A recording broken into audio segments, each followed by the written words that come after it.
name up in my songs. Might not fuck with you tomorrow. Can get my feelings hurt today. I won't get this job. Let me find out. As you they told me about you yesterday. Oh, Miss Nunn. So, today, ladies and gentlemen, we have in the left corner Sarah So Oliver. Notes included. No Laws Incorporated. Weighing at level 100. BGC 11's icon. Sarah So Oliver. And in this corner, we have the lying CUMDUMP dump of the reality TV streets. Miss Reality TV Queen. I've been in this game for 14 years long. And I ain't never do no type of crazy stuff at all. Allegedly. Oh, Miss Nunn. Alright. So, welcome back, ladies. As you can see, very dramatic today. Welcome back, ladies and gentlemen. So today, we have some news regarding Sarah So Oliver and Nunchin. So, today, I've learned that there's an interview which I have watched. It is on A Connection TV. Shout out to Wesley from A Connection TV. If you don't know who that is, very good interviewer. You should actually go check him out. So Sarah did an interview with Wesley from A Connection TV, who also did the Jayla Tell-All interview, and who also did the Sapphire interview and the J.O. interview. And hopefully we get some more interesting ones. You should get Kiva on there. You should get Christina on there, like they saying. Because I know Kiva probably going to act a fool. But, yeah, so Sarah was on there, and she basically was talking about her, such and such dealings with, as far as, like, what am I saying? Is basically, let's rewind that. It's basically, who's dealing with the boat. And basically, she's talking about, well, she's not even talking about the boat. This was before the boat. This is before the boat. I'm tripping. This is before the boat. I wrote before this. This before the boat.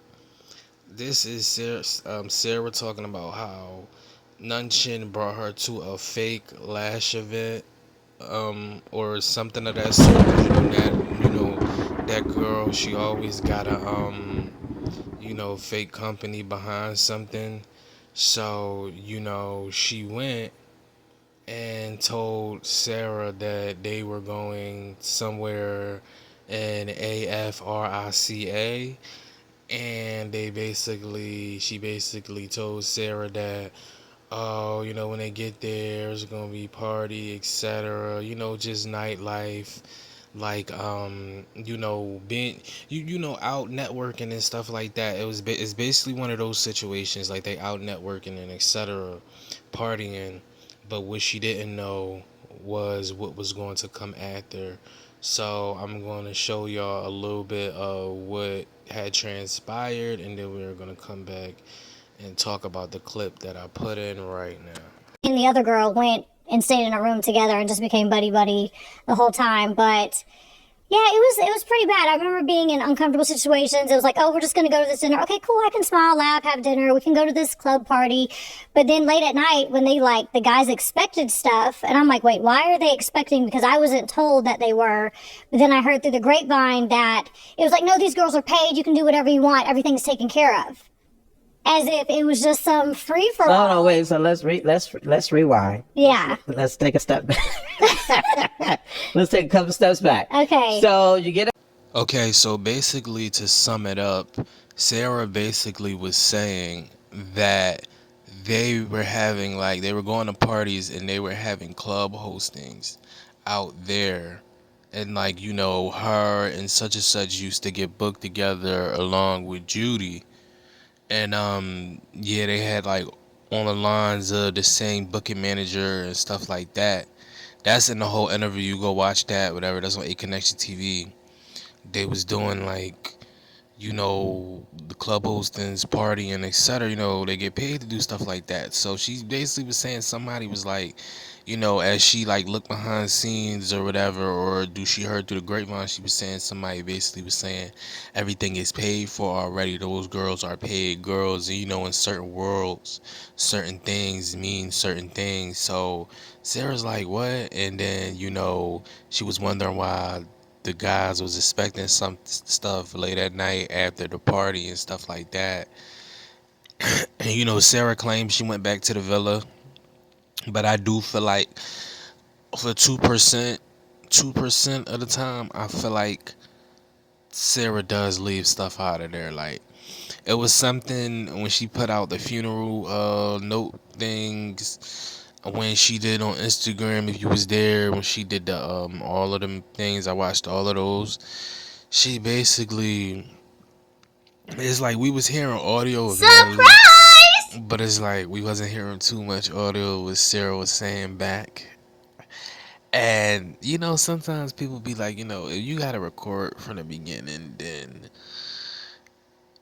the person is not a good friend. Like, that's not, you get what I'm saying? And I understand that, because if you gotta record somebody from the beginning, then you already feel like the relationship is rocky from the beginning. It's like, why even do that?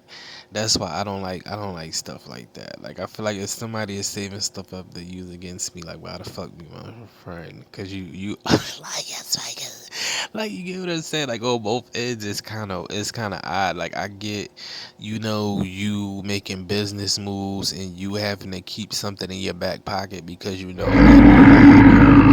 totally get playing it smart. I totally get, and then that's what it was, and that's what it was. Cause if you watch further in the interview, she said her and Natalie shook on being friends. She only met Natalie one time in a strip club, and she wasn't really throwing nothing in that joint. You get what I'm saying? So it's just one of those things. You feel me? Where it's just like, I don't really know. But this, all of this is alleged and all this other stuff. This is just me speaking my review. This is not me talking down on nobody. This is funny comedy YouTube. Like, this is all of that. Like, I really don't care too much. I'm not none of them other people that be like, come on, I got them in a Pokemon battle right now. Like, Sarah about to use notes, and Nun Chin about to use Chin Slice. Like, come on. You know what I'm saying? But yeah, so that's really what happened. And it's crazy. I believe Sarah though. Like, Sarah, there's certain people, I don't know, and I know you say, sometimes detailed people be lying and stuff like that. That's just how I feel about the other girl on Zeus with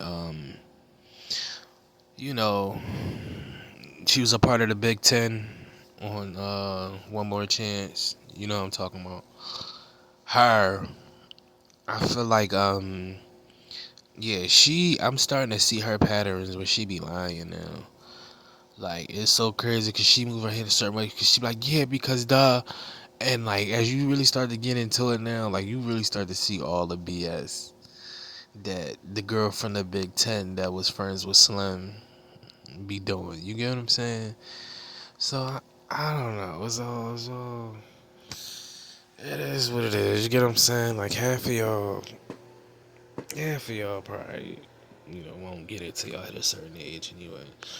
Not saying I'm like ice aged or anything like that, because I'm definitely not. I'm still in my 20s, but yeah, it's just like, no.